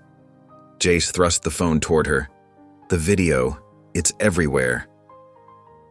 They sat together on his bed, scrolling through the responses. Major news outlets were sharing clips. Civil rights leaders were posting about it. The hashtag # Free Darius Smith was trending nationwide. Zion called minutes later. "Turn on Channel 4, he said breathlessly. "They're running the story right now." Monica grabbed the remote with shaking hands. The TV flickered to life, showing a serious-looking news anchor. "Breaking news this morning," the anchor announced. "Shocking evidence has emerged in the controversial Darius Smith case. Documents and recordings appear to show a deliberate conspiracy to frame an innocent man." The screen split to show clips from Jace's video, interspersed with expert commentary. Legal analysts called the evidence damning and irrefutable. "This isn't just about one wrongful conviction," a civil rights attorney explained on screen. "This exposes systematic corruption at every level: police, prosecutors, judges. They all participated in destroying an innocent man's life." Jace's phone kept buzzing. Celebrities were sharing his video. Politicians were calling for investigations. Activists were organizing protests. By noon, crowds had gathered outside the courthouse. People held signs reading, "Free Darius Smith" and "Justice Now." The chants grew louder as more people joined. The district attorney's office released a weak statement about reviewing the allegations. The police department refused to comment. The judge who presided over Darius's trial suddenly announced an early retirement. Governor Hensley initially tried to ignore the growing crisis. His office directed all questions to the state attorney general. But as protests spread to other cities and national media coverage intensified, he couldn't hide anymore. The governor will address these allegations in an emergency press conference at 3 p.m., his spokesperson announced. Jace, Monica, and Zion watched the press conference together in their living room. The governor looked uncomfortable, his usual confidence replaced by nervous tension. In light of recent evidence, he began stiffly, I am ordering an immediate independent review of the Darius Smith case. Additionally, Officer James Grant has been suspended pending investigation into his conduct. He's scared, Zion observed, watching the governor stumble through his statement. They all are. They never expected anyone to expose them like this. Monica nodded, but her eyes kept darting to the windows. Something felt wrong. The victory seemed too easy. Her instincts proved right when Jace's phone buzzed with a new message from an unknown number. You've gone too far. Monica immediately stood up. We're not staying here tonight. Pack a bag, essentials only. Mom, we can't just leave, Jace protested. What about the interviews? The press wants to talk to us. And they can wait until we're somewhere safe, Monica insisted. These people already killed once to keep their secrets. I'm not risking you. Zion agreed to help them check into a hotel under his name. He drove them there himself, taking a roundabout route to make sure they weren't followed. The hotel room was small but clean, with a view of the city skyline. Monica drew the curtains as soon as they arrived, but Jace kept peeking through them. Try to get some rest, Monica told him, setting up a makeshift bed on the couch for herself. Tomorrow's going to be another long day. But Jace couldn't sleep. His mind raced with everything that had happened. His father's case was finally being reviewed. Officer Grant was suspended. The truth was out. Yet something nagged at him. The threatening message, the rushed hotel escape, the feeling that this wasn't over. Around midnight, he heard a car engine idling outside. Carefully, he pushed aside the curtain just enough to look down at the street. There, parked in the shadows across from the hotel, sat an unmarked black car. Its windows were tinted too dark to see inside, but Jace knew someone was watching, waiting. The people who framed his father weren't done, they were just getting started. He let the curtain fall back into place, his heart pounding. The truth was out, but that didn't mean justice would come easily. Whoever was in that car proved it. They would fight back, maybe harder than ever. Meanwhile, the morning news played on every channel, each station covering the same explosive story. Crowds had gathered across the country, their voices united in outrage. Outside the governor's mansion, protesters held signs demanding justice. At the courthouse steps, civil rights leaders gave impassioned speeches.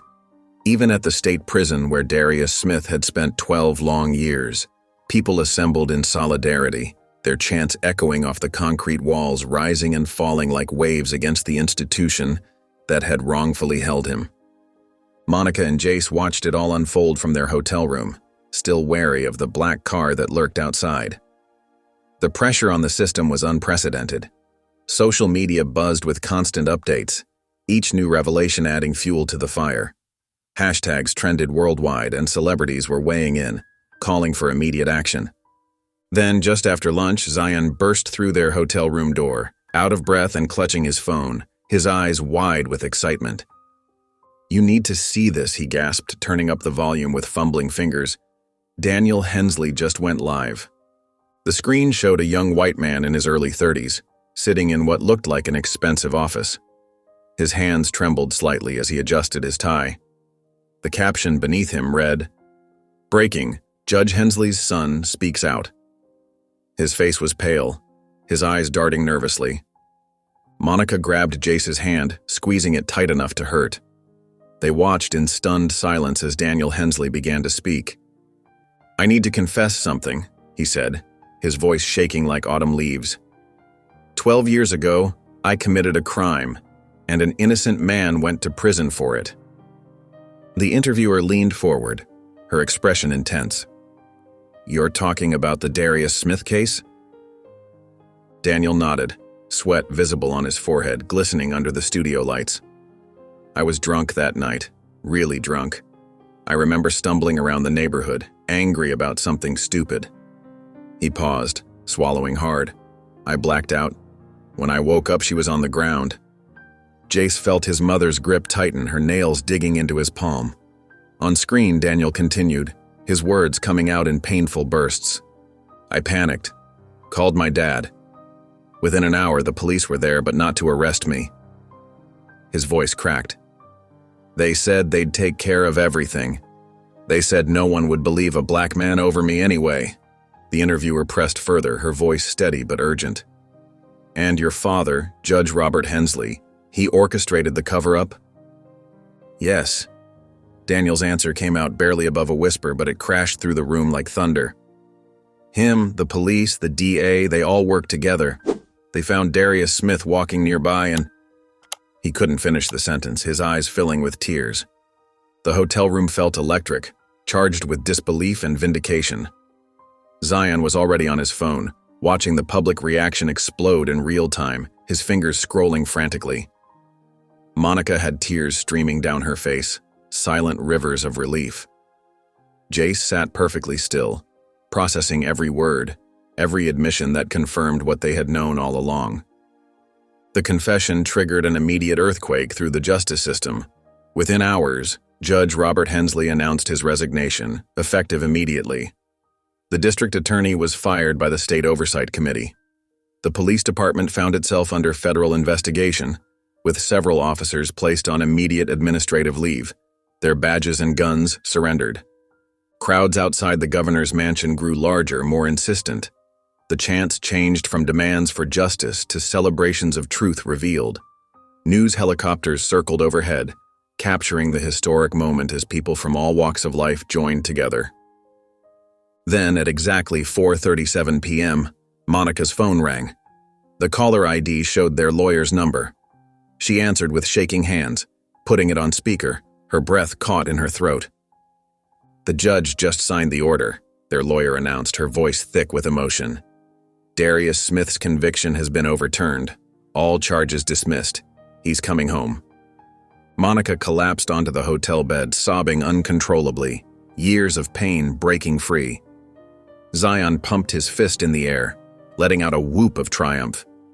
But Jace just stood there, letting the words sink in, washing over him like a cleansing rain. 12 years, 4,380 days. His father was coming home. From the hotel window, he could see the crowds below. People were hugging, crying, cheering. Cars honked their horns in celebration. Someone had started playing music, and the sound drifted up to their room, a joyful melody that seemed to embrace the entire city. But Jace barely registered any of it. All he could think about was his father, finally walking free. No more prison visits through glass, no more recorded phone calls, no more explaining to friends why his dad couldn't come to school events, no more empty chair at the dinner table. His father was coming home. The black car that had been watching them was gone now, its occupants probably scrambling to save themselves as the system crumbled. The truth had won. Justice, delayed but not denied, had finally arrived, breaking through years of lies and corruption. Jace walked to the window and looked out at the celebrating crowds.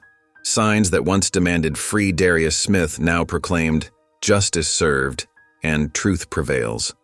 People who had never met his father celebrated his freedom as if he were family, their faces bright with the power of justice realized. But for Jace, the cheers seemed distant, almost unreal.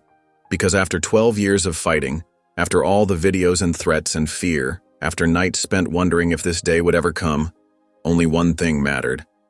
His father was coming home. The morning sun painted the prison walls in shades of amber as Jace, Monica, and Zion stood outside the imposing gates. Their breath formed small clouds in the crisp morning air. Behind them, a growing crowd of supporters, activists, and reporters gathered, their excitement building with each passing minute. Colorful signs bobbed above the crowd. Justice for Darius Smith. We fought back and won, and never stop fighting for the truth. News vans lined the street, their satellite dishes reaching toward the sky.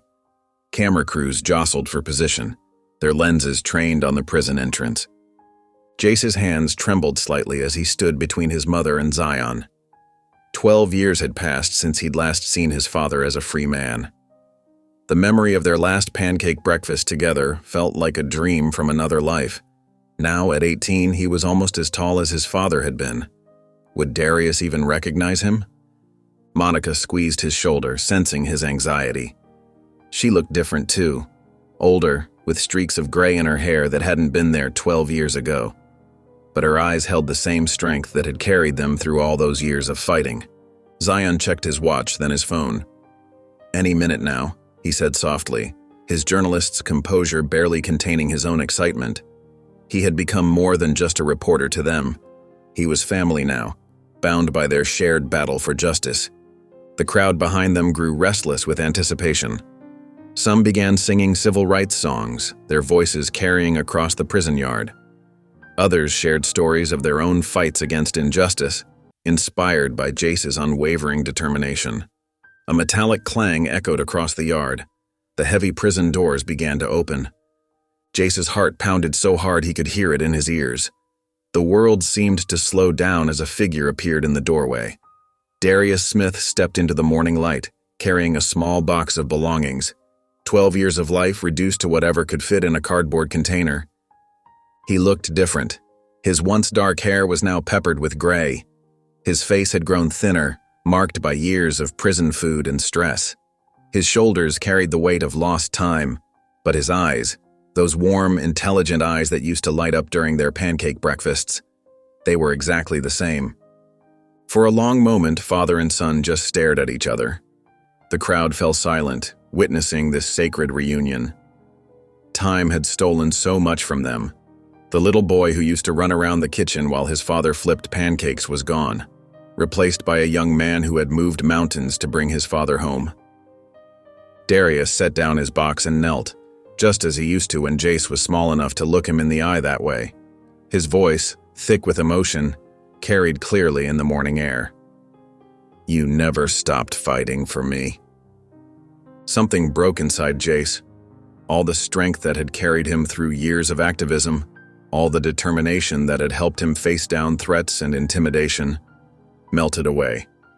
He collapsed into his father's arms, sobbing not from sadness but from pure relief. His father was home. The nightmare was finally over. Monica wrapped her arms around them both, her own tears falling freely. "I told you we'd bring you home," she whispered, her voice catching. The family clung to each other, making up for 12 years of missed embraces in one moment. Around them, the crowd erupted in cheers. Zion wiped tears from his eyes, even as he captured the moment on his phone. Activists who had supported their cause for years hugged each other, their signs waving triumphantly in the morning breeze. Later that night, in the quiet of their home, Darius sat on the familiar living room couch. He held an old family photo in his hands, one taken just weeks before his arrest. In it, 6-year-old Jace sat on his shoulders, both of them laughing. Monica stood beside them, her smile bright and unworried. Jace sat next to his father, watching him study the photograph. The silence between them felt heavy with unspoken words. How do you bridge 12 years of separation? How do you start being father and son again when time has changed you both so much? Darius finally looked up from the photo, his eyes glistening. "You saved me," he said simply, his voice full of pride and gratitude. Jace felt tears welling up again. His voice shook as he replied, "I just wanted my dad back." Without another word, Darius pulled his son into a tight hug. For the first time since he was 6 years old, Jace felt complete, not just as an activist or a fighter for justice, but as a son in his father's arms. The auditorium buzzes with anticipation as thousands of people pack the seats, their energy electric and purposeful. On stage, under bright lights, Darius Smith stands tall beside his wife Monica and their son Jace. His hands rest firmly on the podium, steadying himself as he looks out at the sea of faces, some bearing pain like his own, others filled with determination to fight for change. The weight of the moment presses on his shoulders, but for once it doesn't threaten to crush him.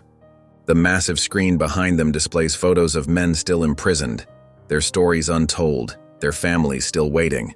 Faces of fathers, brothers, and sons stare back at the crowd, silent testimonies to a broken system. Darius takes a deep breath, his voice carrying across the hushed crowd. For 12 years they took my voice. My son gave it back to me. His words echo through the speakers, heavy with emotion. But there are still too many fathers, sons, and brothers who don't have justice. Too many families torn apart by lies. The crowd responds with a wave of applause and affirming calls. Some stand, raising fists in solidarity. Darius continues, his voice growing stronger. Every day I was behind those walls. I thought about my boy, about the birthdays I missed, the school events I couldn't attend, the conversations we never had. He pauses, glancing at Jace, his eyes softening with pride and regret. But my son refused to let them bury the truth. He refused to let them silence us. When I had no voice, he became my voice. When Darius steps back, Jace moves forward. The 18-year-old stands differently now, confident, purposeful, carrying the weight of responsibility with grace beyond his years. The crowd recognizes him immediately, many holding up signs with his quotes and pictures from his viral videos. A few shout his name, and others snap photos with their phones. If they could do this to my father, they can do it to anyone, Jace declares, his voice firm and clear. That's why we won't stop. This isn't just about my dad anymore. It's about every family torn apart by a system that values convenience over justice. It's about making sure no other child has to grow up wondering why the truth doesn't matter. Monica joins them at the podium, her presence commanding respect. The woman who held their family together through 12 years of heartache steps forward with quiet dignity. She announces their plans for the settlement money, a legal defense fund dedicated to helping other wrongfully convicted men fight for their freedom. The crowd erupts in cheers as she explains how they've already identified 20 cases that mirror Darius's, 20 families waiting for their own miracle. We're not just giving them money, Monica explains, her voice steady and determined. We're giving them hope. We're giving them a fighting chance, because we know what it's like to fight alone, and no family should have to do that. In the front row, Zion Caldwell sits with his camera crew, capturing every moment. His keen eyes miss nothing as he directs his team to focus on the family's reactions. His documentary on Darius's case is set to premiere next month on a major streaming platform. The preview clips have already gone viral, showing never-before-seen footage of Officer Grant's misconduct and the systematic corruption that allowed an innocent man to be imprisoned. The news of Officer Grant's arrest for obstruction of justice flashes across the screen behind them, his mugshot a stark reminder that no one is above the law. The former judge's disgraced exit from his position follows, along with headlines about the sweeping reforms being implemented in the wake of the scandal. Each image draws reactions from the crowd, sometimes cheers, sometimes quiet nods of satisfaction. As the rally continues, families of other wrongfully convicted men come forward to share their stories. Each one echoes the same theme, a system designed to silence them, and the desperate need for change. Darius listens to each testimony, his eyes filled with understanding and determination. He nods encouragingly at each speaker, recognizing the courage it takes to stand and speak truth to power. Later that night, away from the crowds and cameras, Darius and Jace sit together on their front porch. The neighborhood is quiet, peaceful under a blanket of stars. The same porch where Jace used to sit as a child, wondering if his father would ever come home. A gentle breeze carries the scent of Monica's garden, life continuing, growing, thriving despite everything. Darius turns to look at his son, really look at him. The boy he left behind is gone, replaced by a young man who changed the system through sheer will and determination. "You were just a little boy when I left," Darius says softly. "Now you're a man who moved mountains." Jace manages a smile, but there's pain behind it. "I just wish you could have been there," he admits, voicing the hurt that still lingers despite their victory. "For all of it. The science fairs, my first basketball game, high school graduation." Darius reaches over and grips his son's hand firmly. The touch bridges years of separation, carries the weight of all they've lost and all they hope to rebuild. "I'm here now," he says, his voice thick with emotion. "And we're going to make sure no one else loses their father the way you lost me." That's a promise. They sit together in comfortable silence, watching the first hints of dawn color the sky. The sunrise paints the world in shades of hope and new beginnings, casting long shadows behind them while illuminating the path ahead. Father and son, separated for too long, united in purpose. In the heart of their neighborhood, a freshly painted mural stretches across a brick wall. Local artists worked for days to capture the image, Jace standing proud beside his father, their figures larger than life. Children from the community added their own touches, small handprints in rainbow colors along the border. Below them, in bold letters that seem to glow in the morning light, are the words that started it all: never stop fighting for the truth. If you enjoyed the story of Jace, I handpicked this next story that you will love. Don't miss this one. Click here to watch it.